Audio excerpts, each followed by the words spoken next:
tan peligroso puede ser cuando llega a tierra firme? Ahí vimos imágenes de hojas de zinc. Correcto. ¿Qué tan peligroso puede ser eso? Buenos días. Buenos días. Primero que todo, y metiéndome segundos en la parte técnica, técnico-meteorológica, uno que tenemos que estar claro de que el evento, hay un evento que se llama tornado, y ese evento está vinculado básicamente con las nubes que vimos ayer. Y hacia ahí ya es donde me dirijo. Me georreferencio con la NOAA, Estados Unidos, que es el organismo científico que tiene que ver con este tipo de fenómenos.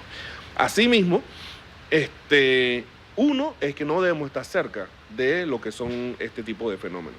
Y ayer en redes sociales lo que básicamente les participaba era, señores, no se nos olvide el tornado que tuvimos en San Cristóbal, aquí en Juan Díaz. Una señora sufrió una disección, digamos así, desde el hombro hasta la parte inferior de la axila, básicamente la decapitó. Y fue una hoja de zinc lo que generó eso. Entonces teníamos a personas que salían de sus oficinas y se exponían entonces solamente a grabar. Era prudente de la distancia, pero la proyección que esos escombros tenían era importante. Estamos hablando de que ellos pueden estar viajando fácilmente a 100 kilómetros por hora. 100 kilómetros. Entonces, sí, estoy seguro y estoy siendo conservador. Entonces, ¿qué sucede? De que posiblemente si esa es la velocidad, imagínate una hoja de zinc incrustada en una palma de coco atravesada por la mitad. Y es lo que hemos visto en otros países. Entonces, es un poco de que nosotros no identificamos el riesgo. La recomendación es quédese dentro de la oficina. Yo ayer en una entrevista por radio decía, trate de tomar filmar de manera segura, pero básicamente usted filme, ponga su mano arriba detrás de alguna área de protección, un muro, y entonces usted puede estar filmando el fenómeno y usted está protegido. O sea, no necesita estar básicamente tú encima del fenómeno para eso. Y lo otro es de que nos ubiquemos en un área lejos de la vitrina. Había otra toma, otro video, que tú veías a las personas como cubriéndose detrás de las vitrinas. Eso no está cubriendo nada. Básicamente lo que sucede es que se proyecta cualquier escombro, y lo que va a suceder es que todas esas esquilas te van a caer en el rostro o en toda la parte superior del cuerpo. Entonces te estás exponiendo igual. Métase en el baño, que es en un área que tiene es hermética, digamos así. Tienes cuatro paredes que perfectamente te pueden proteger. Estamos pensando que esto es de concreto. No sabemos qué tipo de estructura eran las que estaban mayormente expuestas ayer. O sea, todo lo que son edificios y demás pudieron haberse quedado básicamente dentro de lo que es la instalación. No hubiesen tenido ningún tipo de problema.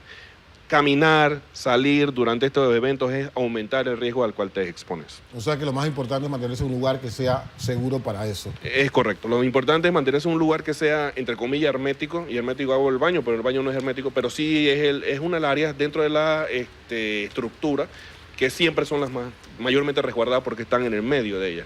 Oiga, estamos hablando del tema y quería aprovecharlos a ustedes porque a veces ocurren accidentes en áreas un tanto alejadas de la llegada de especialistas. Por eso tenemos a Juan Magaña también con Omar Smith para que nos explique un poco. ¿Se puede hacer un torniquete mientras llegan ustedes al lugar de los hechos, que hace un accidente, una situación que se dé en casa? Hemos visto casos similares.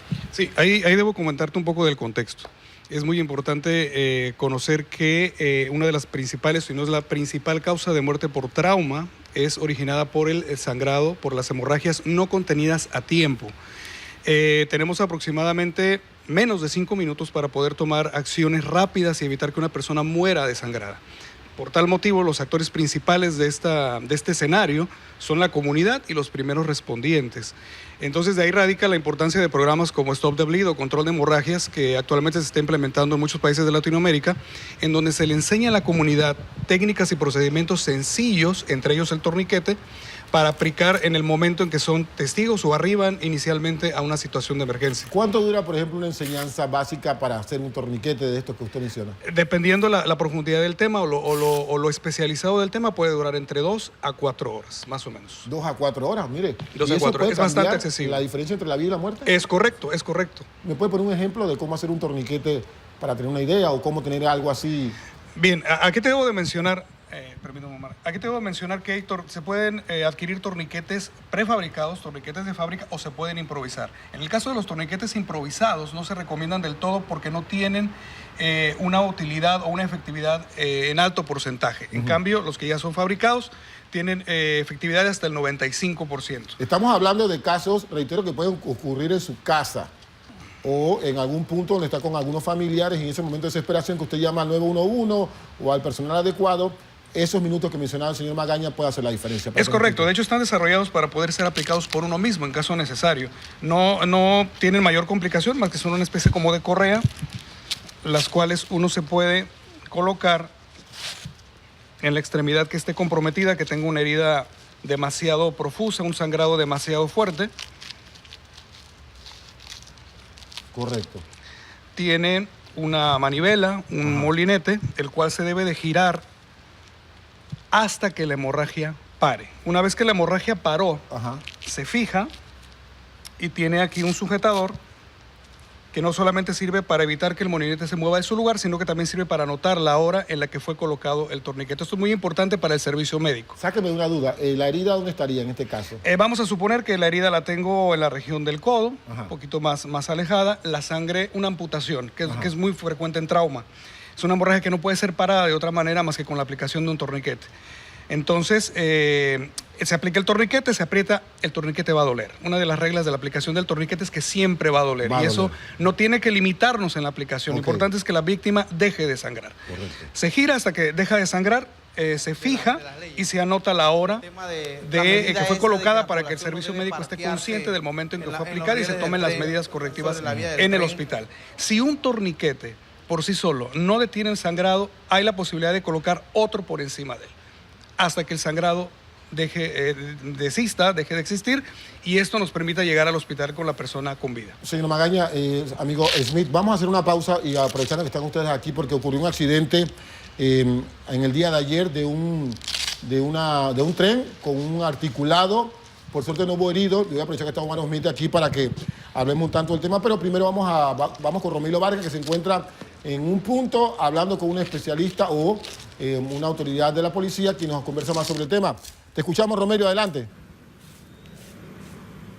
Así es, gracias compañeros. Nosotros nos encontramos justo en la vía de Pedro Miguel, donde el día de ayer se dio este incidente de tránsito donde el ferrocarril que transporta equipos de contenedores chocó contra un vehículo propiedad de una cervecería aquí en la ciudad de Panamá. Es importante mencionar que fue grande el accidente que provocó un congestionamiento vehicular hasta altas horas de la noche, y para abordar más sobre este tema me acompaña el comisionado Aristides Ramos de la zona Canarera. Es la jurisdicción suya que compete aquí en esta zona donde se da este incidente, comisionado, para que nos amplíe un poco el del por qué se pudo haber dado este incidente y cuáles son las medidas de prevención que se le da a la ciudadanía panameña. Sí, buenos días a todos los televidentes, ante todo. Sí, ayer evidentemente se dio un accidente donde no hubo, gracias a Dios, pérdidas que lamentar, pero sí hubo un grado de imprudencia porque es un área donde normalmente está señalado por el paso de trenes con contenedores constantemente, las cuales están debidamente señaladas con semáforo. Pienso que hay una conducta por parte de cada una de las personas que manejan o que portan una licencia, es de cumplir con las normas y reglamentaciones de tránsito. Entonces este hecho pareciese ver que hubo un poquito de imprudencia por parte del conductor, que tuvo la osadía de pagar sobre la misma vía del riel, no pudiendo detectar pues el tren a tiempo y poder salir de la vía, teniendo esta situación que realmente pudo haber costado vidas humanas. Más que nada también, comisionado, estas medidas que debe tener cada uno de los conductores aquí en el país sobre esta prevención. Ahí vemos a pocos metros donde están las líneas del ferrocarril el señalamiento que se da: espacio libre, no pares sobre los rieles del ferrocarril. Lo acabo de leer textualmente como lo dice el señalamiento, que más adelante lo estaremos mostrando. Sin embargo, se da este hecho donde se explica o se dice que aquel camión de la cervecería se estuvo estacionado justo donde están los rieles del ferrocarril. Sí, exactamente. Hay un letrero, una señalización donde indica pues que el espacio es libre, no pare sobre los rieles. Y se podemos observar en algunos de los videos que fueron captados por ciudadanos que se encontraban cerca del área, donde el vehículo estaba totalmente sobre las vías del tren.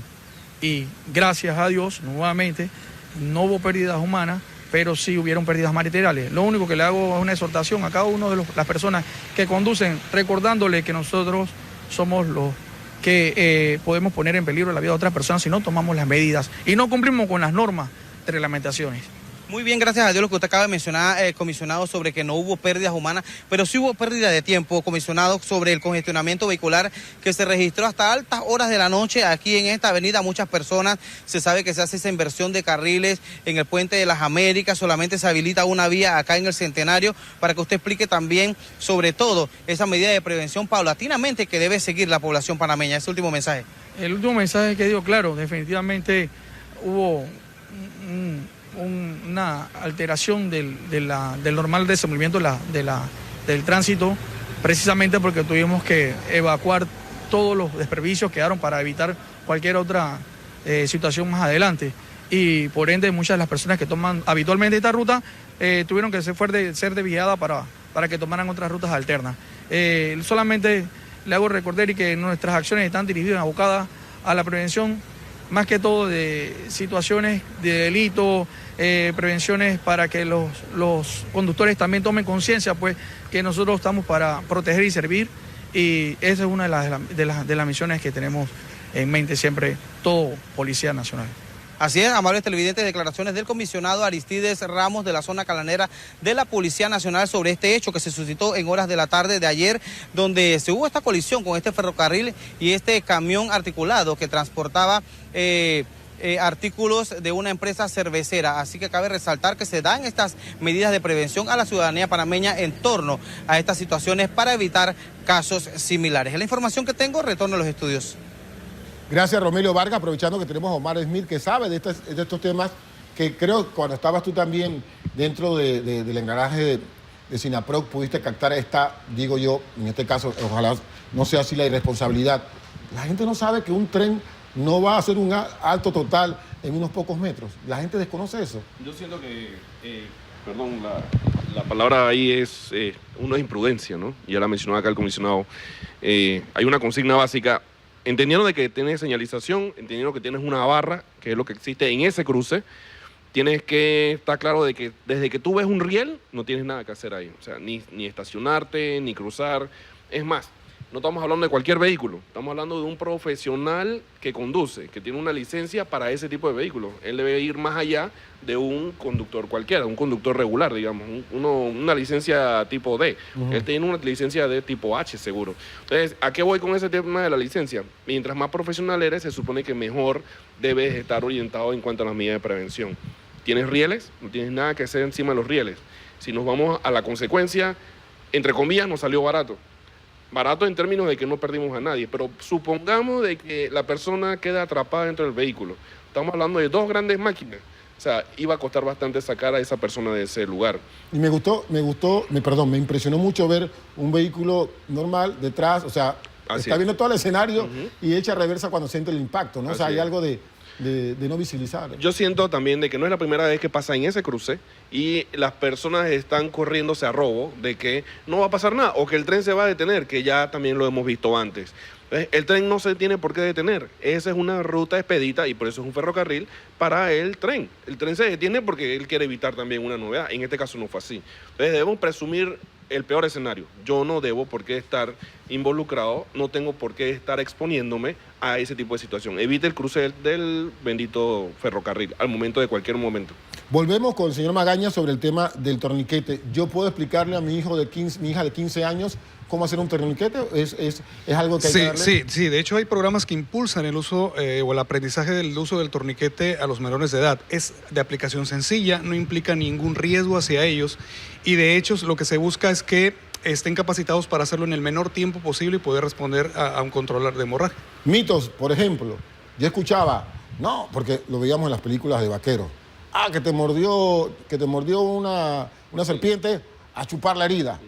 Estos son mitos, hay muchas preocupaciones, hay mucho más temores de ustedes, de la gente que aprenda cosas que no son. En el caso particular del torniquete hay demasiados mitos que todavía hoy día se están combatiendo. Entre ellos, siempre nos dijeron, no se debe de usar, te va a provocar muerte en el tejido, te van a después a amputar una extremidad porque se te dañó.